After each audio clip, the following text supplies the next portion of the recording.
You've been lied to. They told you that pain is a curse, that you should hide it, numb it, survive it. But what if I told you pain is your greatest asset? What if the very thing that's been breaking you, your debts, your rejections, your sleepless nights, is the same thing that could make you rich? Not rich just in money, but in power, in voice, in purpose. You've heard the quotes, "What doesn't kill you makes you stronger." But no one ever tells you how. No one teaches you how to use your suffering like a tool. They just want you quiet, obedient, and tired enough not to ask for more. That ends now. Because in this video, I'm going to show you how to turn your pain into fuel, how to turn your silence into strategy, and how Nietzsche's most misunderstood idea, the will to power, can become your weapon against invisibility. This is not about philosophy for the rich. This is survival turned into strategy. It's about the man working 3 jobs who decides to build something of his own. It's about the woman raising her kids alone, using her struggle as her edge. It's about you. So breathe deep. Look around and ask yourself, are you done shrinking to survive? Because what I'm about to show you might just set your life on fire in the best way possible. There's something people don't talk about enough: the silence after the fall. That moment when your phone stops ringing, when you open the fridge and it's mostly empty, and even your own thoughts feel like strangers. That's where it begins. Not the end. The beginning. Pain doesn't come to destroy you. It comes to demand something real. Nietzsche didn't romanticize suffering. He weaponized it. He understood that behind every scream, there's a spark of power waiting to be claimed. What if the reason you feel so much pain is because you're meant for more than most? You're not broken. You're being forged, like steel in fire. This world teaches you to numb it, avoid it, bury it. But what if you dared to use it? Think about someone who grew up with nothing. I'm talking sleeping on floors, using duct tape on their shoes, watching their parents count coins at the gas station.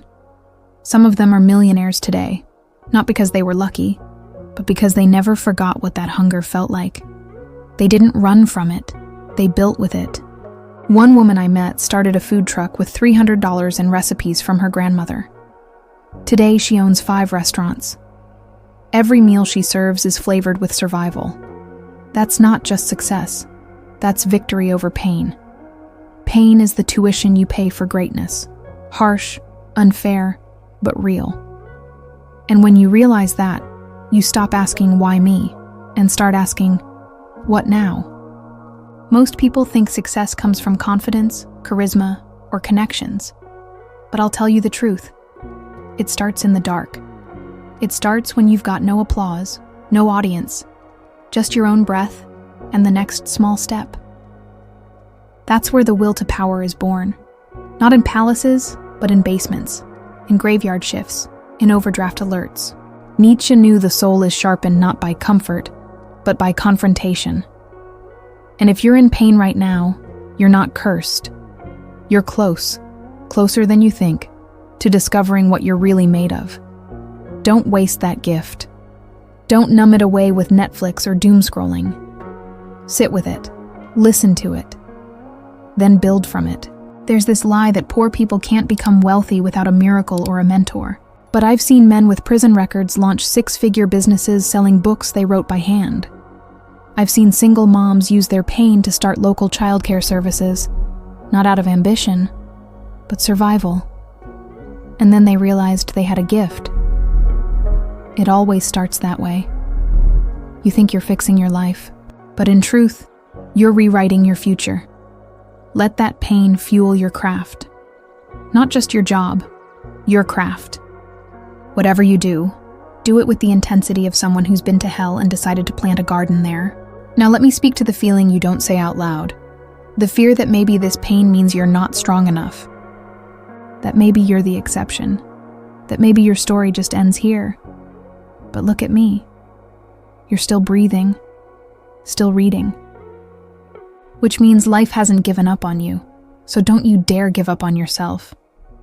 I want you to feel that fire in your chest and realize it's not anxiety. It's unused power. You're carrying something ancient inside you, something stubborn, something that refuses to die. That's not a flaw. That's your edge. Learn how to use it. You don't need to climb Everest or go viral to prove you've overcome. Sometimes, it's enough to get up at 6 a.m. and show up.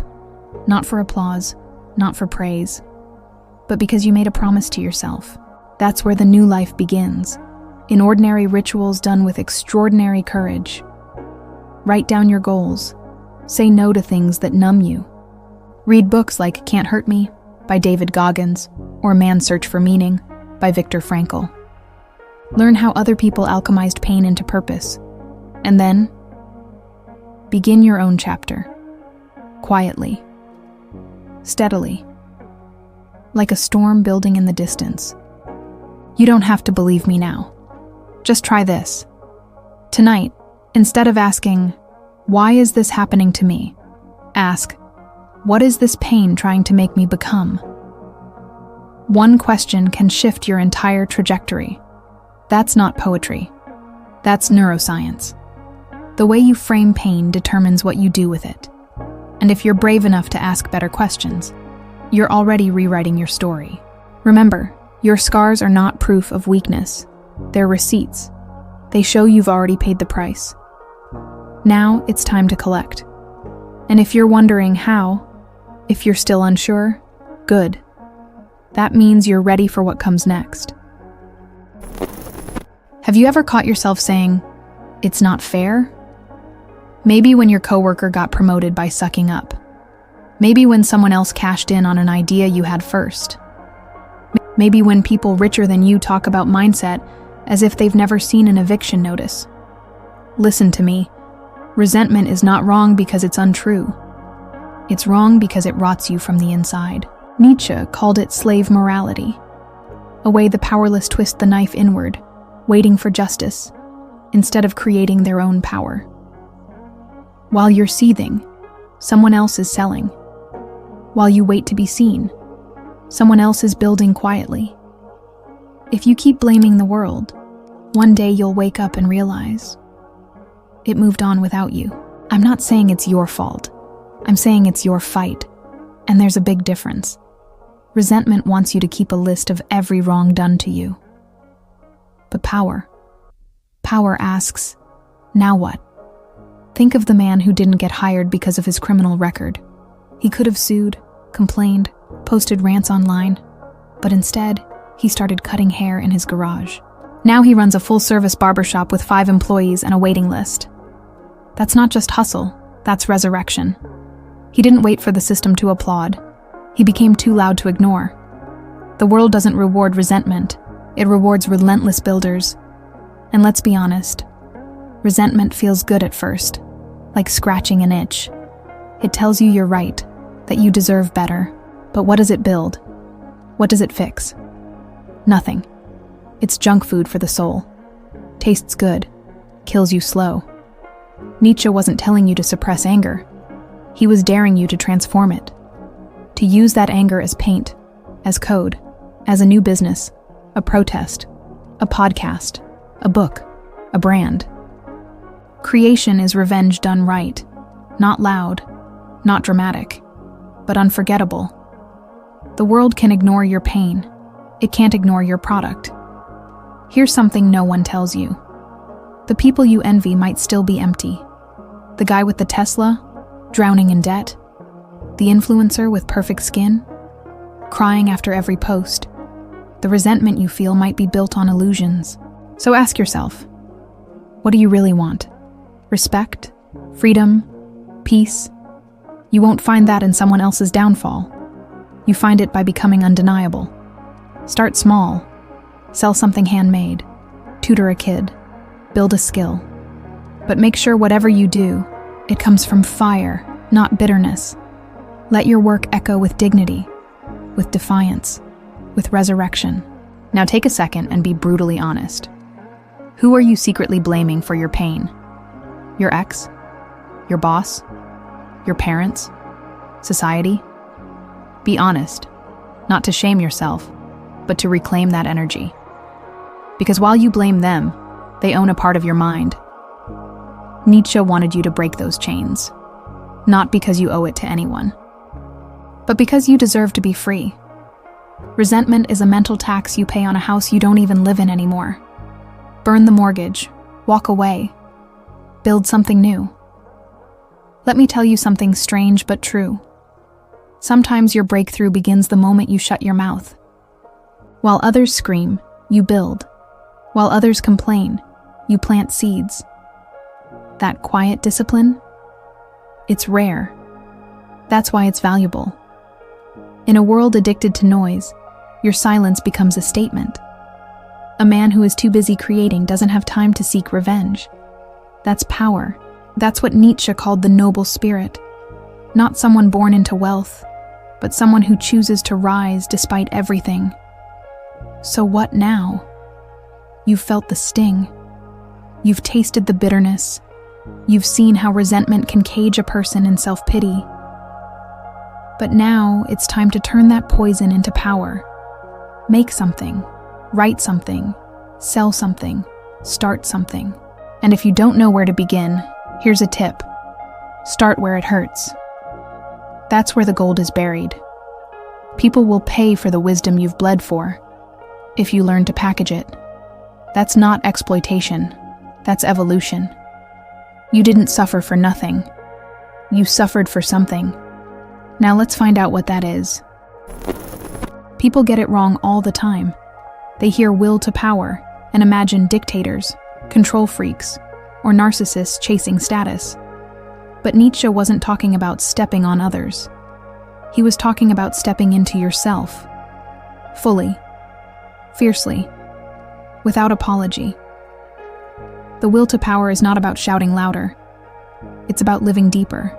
You don't need to dominate the world. You need to stop letting the world dominate you. And that begins the moment you decide to expand. Your actions, your voice, your wealth, your legacy. Not out of ego, but out of refusal. Refusal to shrink any further. Let's talk about what that actually means. Imagine a man working 2 jobs, still barely making rent. Society tells him, be grateful, play it safe, stay small. But inside him is a vision, a skill, a hustle, a message, a fire. The will to power says, grow it. Grow it even if you're scared, even if no one claps, even if you have to lose sleep. This isn't about fantasy. It's about fighting for space to be more than a survivor. Because here's the truth. Survival is not the goal. It's the minimum. You were built for expansion, not endurance. You see, the system trains us to equate ambition with selfishness, to make you feel guilty for wanting more. Don't be greedy, they say. But here's the twist. Those same voices are usually sitting on generational wealth. The will to power is not about greed. It's about refusing to die quietly. If you've got a dream, an idea, a purpose, and you're keeping it small to make others comfortable, you're betraying it. And worse, you're betraying yourself. Power doesn't corrupt. Power reveals. And if your heart is clean, then your expansion will heal, not harm. There's something deeply spiritual about becoming powerful. Not famous, not flashy, powerful. As in, the ability to act, create, influence, protect, and provide. Nietzsche's will to power is that sacred urge to say, I refuse to stay invisible. That's why I always tell people, stop asking for permission to grow. You won't get it. Nobody hands out approval slips for greatness. You have to authorize yourself. And if you've ever dimmed your light so others wouldn't feel insecure, hear me now. That's not humility. That's self-abandonment. And we're done with that. Let me be clear. Wealth isn't just about money. It's about options. It's about freedom. It's about choosing how your time is spent, how your kids grow up, how your health is cared for. When you expand your power, you expand your life. That's not selfish. That's intelligent. One woman I know started with zero. She taught herself how to design websites using free YouTube tutorials. Now she builds for local businesses, mentors young women, and owns her schedule. That's power. That's what happens when you stop apologizing for your potential. This is your invitation to live loudly, not with arrogance, but with purpose. I don't care where you start. I care that you start. Sell art on Etsy, learn AI tools, take a free business class, rebuild your credit, speak your truth online. Just pick one door and walk through it like it belongs to you, because it does. And every time you move forward, the world moves with you, whether it claps or not. You don't need validation, you need velocity, small steps, consistent fire. That's how power grows. Now pause for a second and feel this. There is something in you that refuses to settle. That voice, that hunger, that's not vanity. That's life itself, roaring. And the moment you start treating it like something sacred instead of something shameful, everything changes. You stop begging. You stop doubting. You start building. And soon, the people who once overlooked you will have no choice but to pay attention. Not because you shouted, but because you rose. Quietly, relentlessly, like a storm with purpose. So what's next? If pain gave you the spark, and resentment pushed you to build, then the will to power is the moment you rise with clarity. You don't just survive. You don't just recover. You create. And what you create, if you let it, can change the story of your life forever. So now I ask you, what are you going to do with all of this? You've seen that pain doesn't destroy, it sculpts.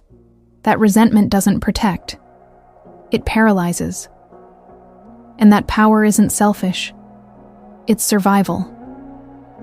You've walked with Nietzsche through the fire of your own life, and you've seen how that fire can become light. But here's the truth. This knowledge means nothing if you don't move. Will you keep letting the world tell you how big you're allowed to dream? Will you keep shrinking so others feel more comfortable? Or will you finally rise? Not with rage, but with clarity. Because there's someone out there right now, living your dream. Not because they're better, but because they started. They failed forward. They used what they had. And so can you. So take the next step. Start with what's in front of you. Build with what still hurts. You're not waiting on luck. You're building power. Now tell me in the comments, what pain are you turning into purpose? What have you been holding back that's ready to rise? If this video sparked something inside you, subscribe. Hit that bell. I'll be right here, every week, helping you build the mindset, the strategy, and the soul to finally live like you were never meant to stay small. Because around here, we don't run from the fire. We become it.